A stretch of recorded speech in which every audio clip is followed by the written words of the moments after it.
Gilbert Burns almost pulled off one of the greatest upsets of all time earlier this year as he took the much-hyped Hamat Chimaev to a decision. The Brazilian has been a fan favorite for a long time now, thanks to his all-action, fast-paced style, and world-class grapple. But what exactly do we know about him? Today we're discussing 10 things UFC fans should know about Gilbert Burns. Stay with us. Let's jump straight in at 10. It's his slightly unorthodox beginnings. Most MMA athletes forge a career for themselves in a bid to emulate their hero, but some almost fall into it. Gilbert is in the latter category. Like most other young MMA practitioners, Gilbert's career would start off in BJJ gym, but how he got there is slightly surprising. His father, a mechanic, offered to fix a gym owner's car for free if they would allow his sons Gilbert and Herbert to train for free at their gym for a few months. Of course, Burns is widely regarded as having some of the best jiu-jitsu in the entire promotion, so it's safe to say that the deal made by his father all those years ago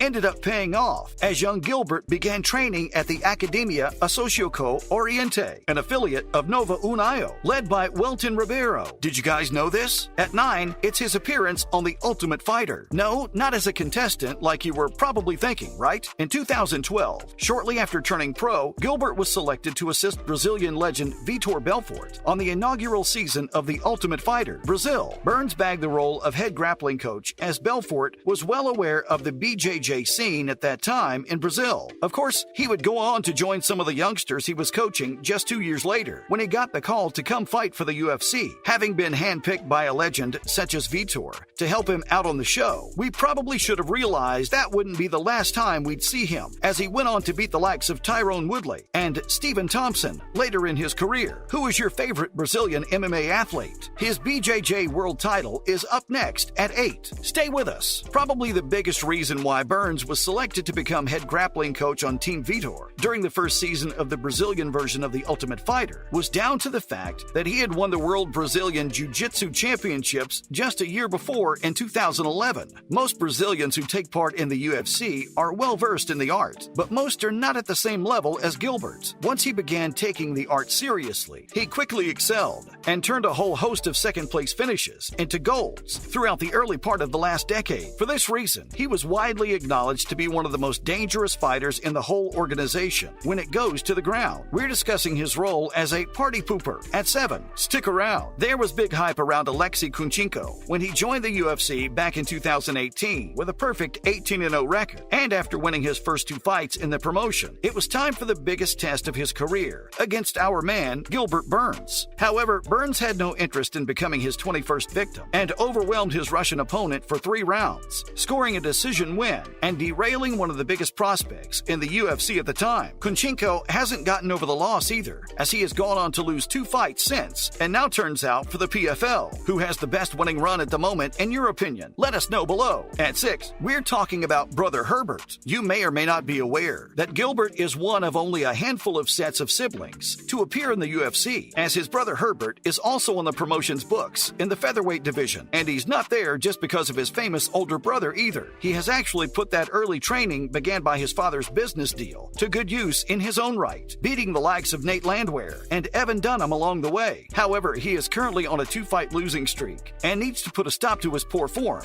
if he's to move up the rankings and become a threat at the top of the featherweight division. What do you guys make of Herbert's career so far? Let us know below. We have his lineage at 5. Stay tuned. No, not his family lineage. His Brazilian Jiu-Jitsu training lineage, of course. If you think about it, like you might a family tree, you can trace your BJJ lineage pretty far back if you have the time and mental fortitude. And Gilbert Burns comes from some pretty heavy stock. Burns' heritage comes from one of the all-time greats in the shape of Mitsu Maeda, who actually passed his knowledge down to some of the legendary Gracie family, who then passed it on to some other legendary BJJ practitioners before it made its way down to Gilbert. It's no wonder his BJJ is so impeccable, given some of the legends who have come before him, who also attribute their lineage to Maeda. Where does your lineage come from if you practice? Let us know below. At 4, it's his submission record. Gilbert has won 40% of his fights via submission, the highest method of victory on his record. However, this might be expected for a man of his skills. What you might not expect, however, is that he has never submitted himself,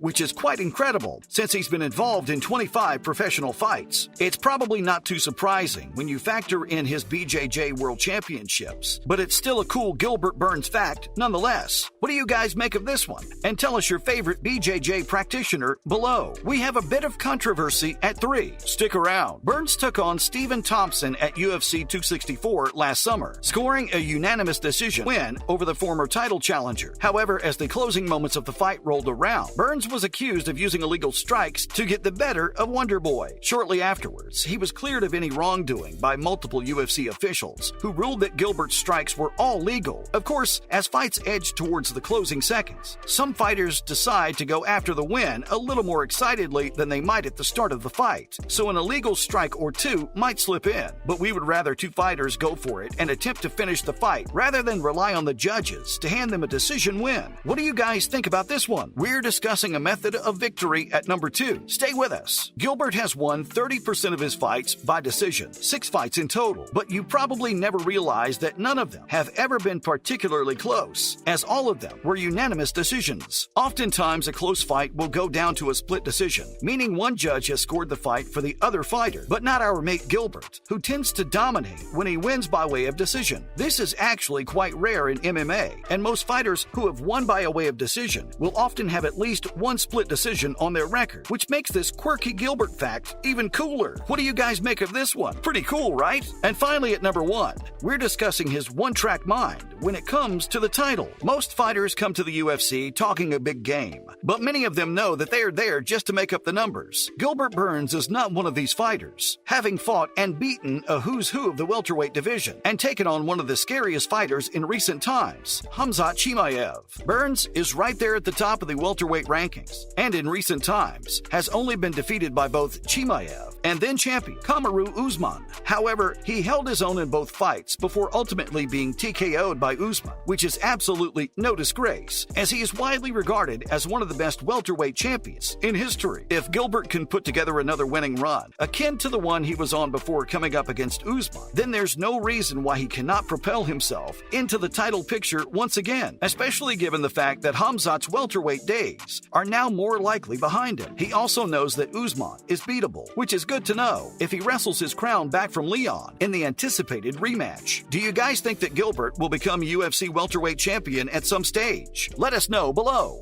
As usual, thanks for dropping in on us today, and remember to tune in again next time when we'll be discussing all sorts of other cool bits and pieces. And why not do us a solid by liking today's video while also sharing it with your MMA head friends? Bye guys!